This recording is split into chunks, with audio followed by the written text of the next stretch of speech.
see real too well for the sun, but this is some more history being removed.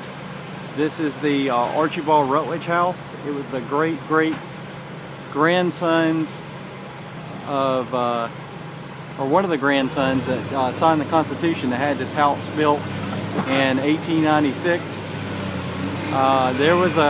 He lived here until with his wife about 10 years ago. They went to a nursing home. The last night they were here, they were dealing with the grandson, was drunk and was arrested right here in the front, breaking stuff in the house. After that, it remained empty for about 5 years, and then there was 3 homeless people. Billy Crow, William Crow's son, who lives in the building next door, him and his brother and his girlfriend lived here for a while, and then after a few years it got up to 8 people. There's another little building on the other side. It was I guess it was a guest house that a total of 8 people ended up staying in, including a couple of drug dealers. And they have this quarantined off, but I have special permission to be over here. There's a small goldfish pond in the front that may or may not survive this tearing down. This is more history being removed. There was a guy that wanted to move the house brick by brick and piece by piece to Atlanta. I think he offered the city $4 million, and they wanted $7 million, and then they refused to turn it over to him. If you notice, the windows are boarded up.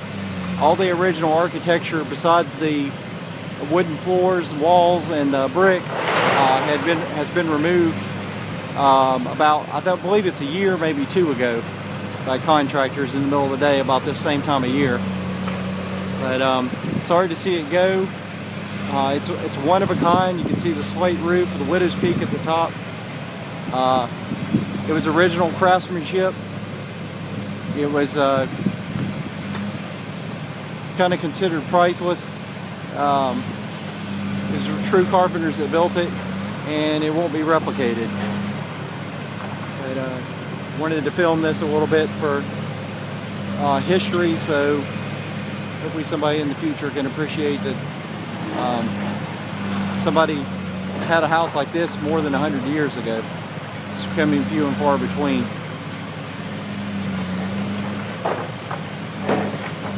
I don't know what's going to happen to the property. It's been no trespass.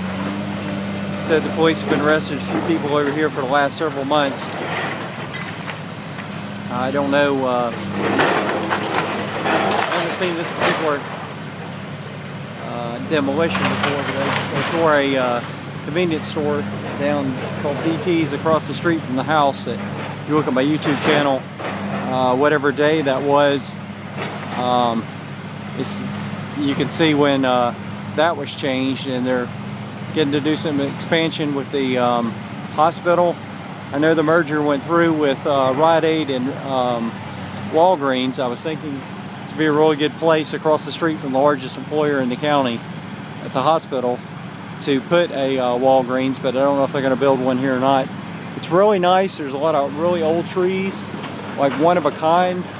I think they had the same theme going with Wofford College, which is around the corner, to have a variety of trees. One of the big nice ones actually came down in the storm from what was left of Irma, and blocked the one trail that's inside and outside of here. But there's an old fence. Hopefully they'll take that out. It's really overgrown around the sidewalk. But this is a big old original, beautiful, one-of-a-kind house. I don't really know much more to say than it's coming down. So I may come back and film some more. It's hot, and I'd prefer not to watch it go, so I might just come back and see what's left when they finish. I think these guys have only been at this for about an hour, so they'll probably be done in another hour. It's probably 4 o'clock, and they want to have it all scooped up by 5. And it's kind of interesting the way they're taking it down. I guess they're going to get all the sides before they start in the middle.